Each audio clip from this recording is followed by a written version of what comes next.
مجھے شوق تھا کہ میں مسجد میں جاؤں، صفائی کروں، خدمت کروں۔ مسجد میں رہتے تو مجھے اذان دینی آ گئی تھی، ناچ گانا نہیں چھوڑ رہا، وہ شوق تھا بہت زیادہ تھا۔ میری طبیعت خواجہ سراؤں والی پیور ایک لڑکی تھی، اور میرا ماحول بھی وہ ہیرا منڈی لاہور سے، بازار حسن لاہور سے، میرے گرو بھی ہیرا منڈی سے بلونگ کرتے تھے جی۔ تو وہاں پہ وہیں میرا سارا، میں نے وہاں پہ کلچر سیکھا سارا کچھ، وہیں پہ میں نے ڈانسنگ، وہیں پہ میرے وہ تھے۔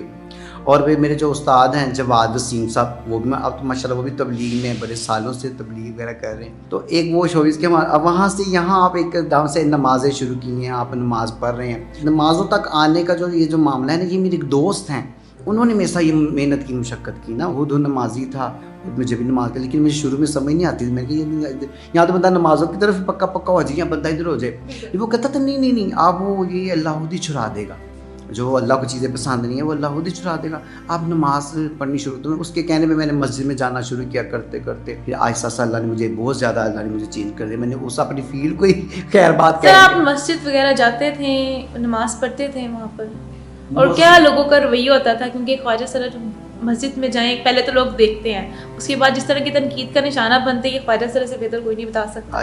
مجھ سے زیادہ میں کہتا ہوں میرے ساتھ جو بیتتا ہے نا، وہ میں کیا بتاؤں کہ میں نے تقریباً کوئی اپنی زندگی کے بچپن میں جو میرے گھر کے قریب جو مسجد تھی نا، اس مسجد میں نے بچپن میں شوق تھا، میرے پیرنٹس نیک تھے، تو میری والدہ مجھے دھکے سے کہتی تھی کہ تم مسجد جاؤ، نماز پڑھا کرو۔ تو میری حرکتیں ویسی ہیں لڑکیوں والی، تو جاتے تھے۔ اچھا مجھے شوق تھا کہ میں مسجد میں جاؤں، صفائی کروں، خدمت کروں۔ شروع میں نا مجھے وہاں نا جو رمضان میں جو سحری کی اناؤنسمنٹ ہوتی ہے، روزے دار اللہ نبی کے پیارو سحری کا اہتمام ہو گیا، تو میں نے تقریباً 14-15 سال میں نے ڈیوٹی انجام دی۔ مسجد میں رہتے تو مجھے اذان دینی آ گئی تھی، تو میں نے اذان دینی آ گئی مجھے۔ تو ایک دن وہ ہم مسجد میں تھے، کسی نے جماعت ہونے لگی، تو کسی نے کہا کہ اس کو تو پیچھے ہٹاؤ مسجد میں، اس کو تو کیا پیچھے۔ عمر تھی تب آپ کی؟ میری ہوگی 22-23۔ تو میں نے کہا ایسے ہی بزرگ ہیں بڑے کہہ دیتے ہیں۔ پھر انہوں نے مجھے بٹھا کے جو کہا نا کہ تم ایسے ہو، تمہارا منہ ایسے ہے، تمہارا فلانا ہے، تمہاری حرکتیں ہی ہیں، تم یہ تمہارا چال چلن ٹھیک نہیں ہے، اس کو نکالو مسجد سے۔ اوئے ہوئے، اس وقت مجھے اس سے پہلے بالکل نہیں لگتا تھا کہ میں خواجہ سرا ہوں، تو لوگ نے اس دن مجھے احساس ہوا کہ یہ معاشرے میں خواجہ سراؤں کا مسجدوں کے اور یہ اسپیکر مسجدوں کے جو ممبر، یہ لوگ کس طرح آپ کو حقیر سمجھتے ہیں۔ تو اس وقت بہت تکلیف ہوئی، دکھ ہوا۔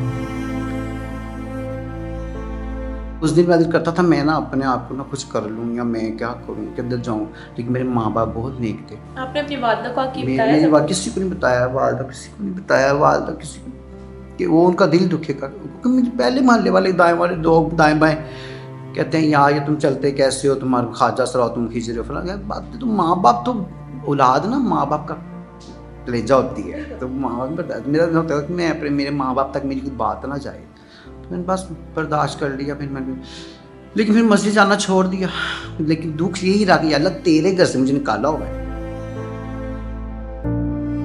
کیا آپ اپنے پیرنٹس کے پاس جب رہتے تھے تب آپ فنکشنز وغیرہ اٹینڈ کرنے جاتے تھے، فنکشنز کرنے جاتے تھے؟ فنکشن کرنے نا جانا آنا، فنکشن تو میری والدہ کو پتہ چل تو جاتا والدہ یہ نہیں کہتی تھی بیٹا کوئی اور کام کر لو؟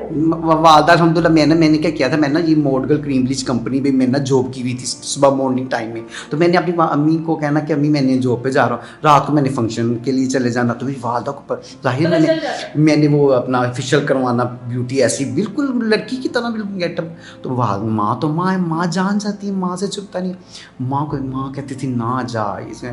پھر میرے والد صاحب بڑے اچھے تھے، رحمۃ اللہ علیہ کہوں گا، بڑے نیک تھے، تو میرے والد میرے دوستوں کی طرح تھے، میرے پاس رہتے تھے، تو مجھے کہتے تھے کہ بیٹا تم تھوڑا سا پھر اب تم نا اپنا کارخانہ سنبھالنا، اپنا کام سنبھالنا۔ پھر میرے دل میں بھی احساس ہوا کہ میں اپنے باپ کا ساتھ دوں، میں اپنے باپ پھر میں نے ان کے کارخانے میں ان کی ہیلپ کرنی شروع کر دی، لیکن شوبز نہیں چھوڑا، ناچ گانا نہیں چھوڑا، وہ شوق تھا بہت زیادہ تھا۔ سر آپ شوبز اس وقت کتنا کما لیتے تھے؟ کمانا بہت کماتے تھے، اب تو اتنا مجھے نہیں پتہ لوگ کماتے کہ نہیں، یا چند لوگ ہمارے بہت اچھا کماتے ہوں گے۔